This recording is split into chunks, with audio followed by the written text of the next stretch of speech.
This is day one of my 3-day MLK training block.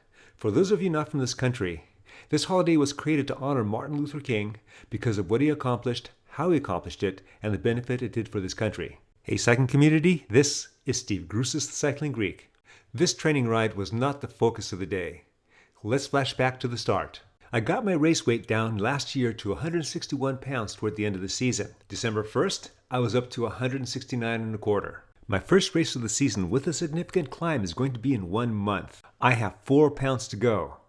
And yes, I do look better with my clothes on. This week had been an active rest week for me. My schedule called for me to do a 20-minute FTP test. I did the same as the last time I had my FTP test, which was on December 1st. I scheduled it during a group ride on a Saturday. Typically a small group shows up, and usually those that show up are close to my ability. Today, however, was a little bit different.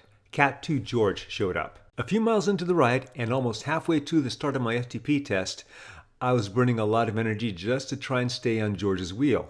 And I knew pretty much I was not going to be having an FTP test today. So we decided to turn this into an almost 3.5 hour steady ride in which Cat 2 George was doing endurance and Joe and I were doing tempo. The third person in our ride group is my new buddy Joe Lemire. Joe is going to be working near where I live for the next 2 months. Joe is the national crit champion in the 70-74 age group.